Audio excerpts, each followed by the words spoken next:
رذاذ المطر يثقل خطوات الشورش في هذا الصباح الباكر المقبل على الربيع.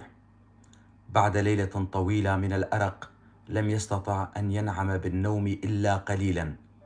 لم يكن يستطيع أن يحدد سبب قلقه إلى أن استوقفه ذلك المشهد البعيد من وراء الحدود.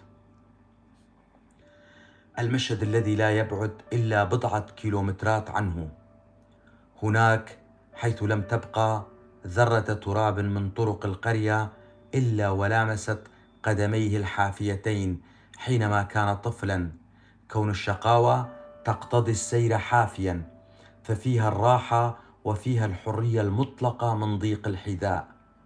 وهناك كان النطق الأول والبكاء الأول وحمل الكتاب المدرسي للذهاب إلى تلك المدرسة الطينية التي لا تتألف إلا من غرفتين: غرفة صغيرة كعلبة الكبريت يرتاح فيها المعلم، وغرفة تكبرها قليلا ليتكدس فيها كل الطلاب. هناك كانت النبضة الأولى للقلب والاعتراف الأول والنكسة الكبرى، حيث كل ما كان يحمله القلب لم يكن يزن شيئا في قلب تلك التي جففت القلب، الذي لم يحتمل الموقف فاعتكف داخل قوقعته لسنين. هناك حيث سني الفقر التي كسرت العظام وجعلت من الطفل الكبير رجلا كبيرا. هناك حيث اليأس والأمل يتزاوجان، وكذلك الحزن والفرح، يجتمع النقيضان في القلب الواحد ليكون للحياة طعم آخر أجمل. فالحياة على رتابة واحدة مملة، والفقر على مرارته جميل أحيانا.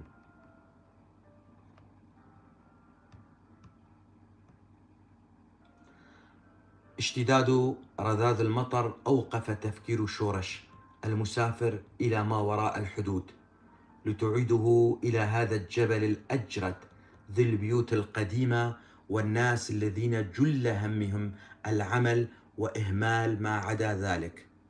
هنا تذكر بأنه تأخر عن عمله الشاق الذي يقطع أنفاسه حتى المساء.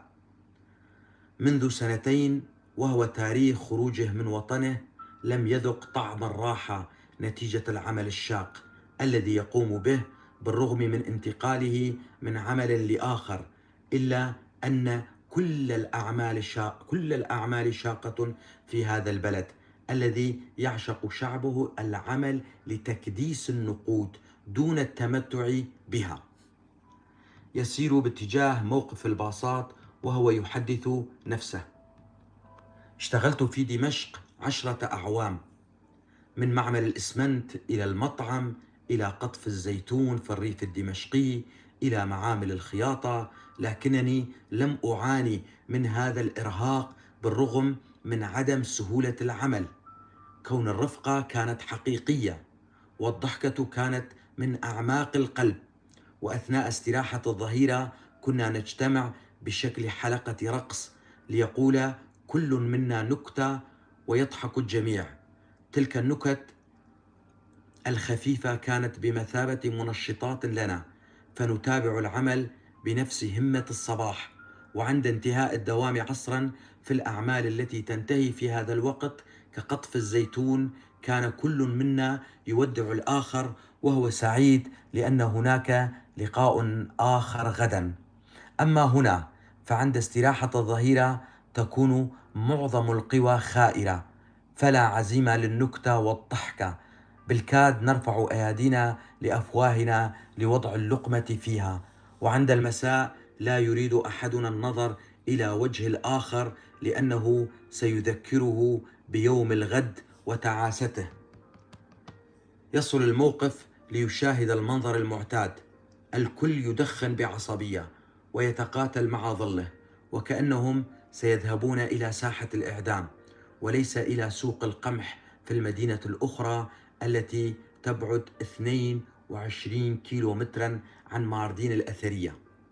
وسبب إقامتهم فيها أن كلا منهم قد سكن في بيت قديم مهترئ أجرته قليلة بالمقارنة مع المدينة التي يعملون فيها.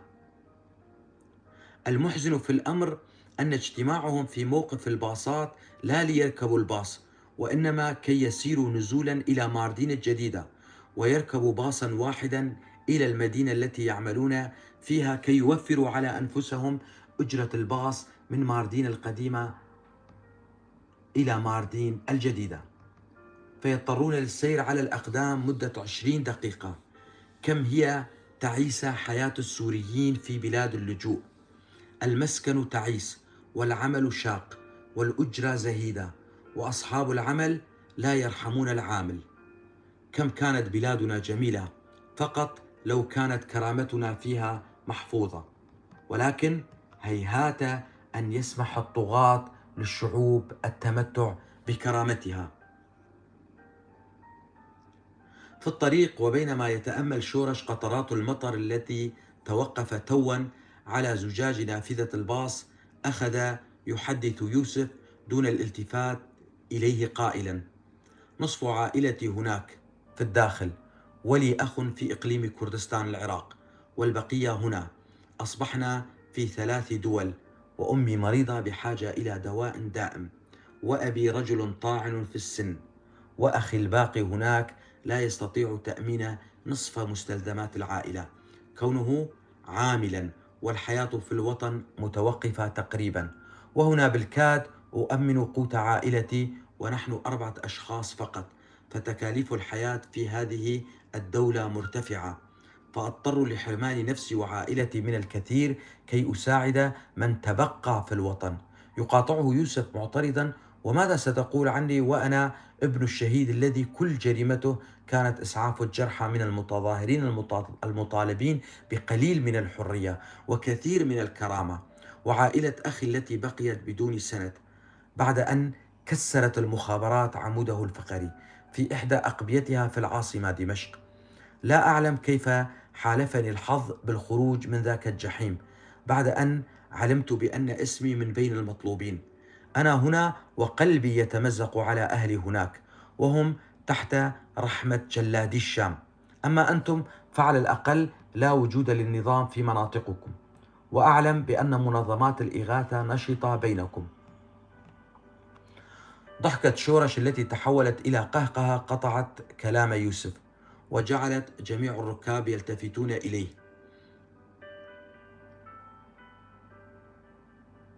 أحس بذلك واقترب من صاحبه أكثر ليهمس في أذنه: لو كان ما تقوله صحيحا ما كنت جالسا بجانبك الآن.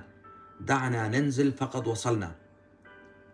فاليوم جل عملنا في المستودع، ولا أعلم كيف سينقضي النهار ونحن نستنشق غبار القمح، وثقيل الدم ذاك لا يفارقنا وكأننا عبيد لديه وليس عمالا. ينزل الجميع ويتوجهون صوب سوق القمح القديم ليمروا بجانب حديقة أوزغورلوك التي تعني الحرية، وتتوسط مدينة قوسر التي ترك اسمها إلى قزلتبة، وليشاهدوا ذلك المشهد المتكرر يوميا، حيث شباب سوريون بعمر الربيع يفترشون أرصفتها بانتظار سيارة تقف عندهم وينزل منها أحدهم ليأخذ عدة أشخاص منهم لنقل أثاث منزل أو تنظيف بناء جديد من الإسمنت أو أي عمل آخر. يكمل شورش وأصدقائه طريقهم، فيوم شاق ينتظرهم. تمضي بهم الأيام وهم على نفس البرنامج اليومي من العمل إلى البيت والعكس، وكل همهم تأمين لقمة العيش وادخار القليل من المال لمساعدة الأهل في الداخل. ولا يكسر هذه الرتابة وهذا البرنامج سوى قلقهم على صديقهم أحمد وعائلته الذين غادروا إلى مدينة أزمير التركية كي يشقوا البحر باتجاه قارة الأحلام أوروبا. أحمد وزوجته وأولاده ال3 من مدينة حمص السورية. كان يملك دكانا لبيع الهواتف النقالة، وأموره كانت جيدة، إلا أن ذلك البرميل المتفجر الذي ألقته طائرات النظام حولت حياته إلى جحيم حقيقي، حيث راح ضحيته والده ووالدته وأخته الوحيدة. أما أخوه فقد انضم إلى إحدى فصائل المعارضة المسلحة بعد هذه المجزرة التي خلفت العشرات من المدنيين الأبرياء بين شهيد وجريح. ونجاة أحمد كانت بسبب سكنه في حي آخر، ولكن دكانه لم تنجو، فقد سلبتها بالكامل إحدى فصائل المعارضة بحسب قوله. فقد كان يكرر دائما بأن النظام كان يقصفنا من الجو والمعارضة تسرقنا على الأرض. أما الأحياء الواقعة تحت سيطرة قوات النظام السوري فكانت تتعرض لأبشع الأساليب من قتل المعارضين واعتقالهم ونهب ممتلكاتهم واغتصاب النساء. حينها كان شورش يعترض على كلامه بالقول: ما دامت المعارضة تفعل ذلك فأين الثورة وما سبب المعارضة؟ حينئذ كان أحمد يضطر إلى الشرح المفصل بأن المعارضة عندهم كبقية المحافظات ليست موحدة، بل تنقسم إلى ألوية وفرق وفصائل، وهناك من يقاتل بصدق وإخلاص لأجل حريتنا، وهناك أيضا من يقاتل بالوكالة عن دول أخرى ولأجل المال والسلطة. لذلك تركت مدينتي مكرها. لم يستطع أحمد الاستمرار في العمل معهم في سوق القمح، إذ لم يتعود على مثل هذه الأعمال. ففي الكثير من المرات كان الشورش القادم من إحدى قرى عامودة في محافظة الحسكة ويوسف القادم من دمشق يطلبان منه أن يستريح، وهما كانا يقومان بعمله. بعد عدة أيام جاءهم الخبر الصاعق عن غرق أحمد وعائلته وبعض العائلات الأخرى في البحر، وفي ظلمة الليل كون البلم الذي أقلهم قد حمل بأكثر من طاقته. والبلم يشبه الزورق، يتراوح طوله من 6 إلى 9 أمتار، وهو مصنوع من البلاستيك المقوى، وفي أرضه طبقة رقيقة من الخشب. والبلم الذي كان يحمل أحمد ومن معه لم يكن ليتسع إلا لأكثر من 20 شخصا، ولكن لا حدود لجشع المهربين واستهتارهم بأرواح الناس، فالمهم بالنسبة لهم ما يأخذونه من اللاجئ الهارب من الموت. لذلك وضعوا فيه حوالي 35 شخصا، فغرق بهم قبل أن يصلوا لمبتغاهم.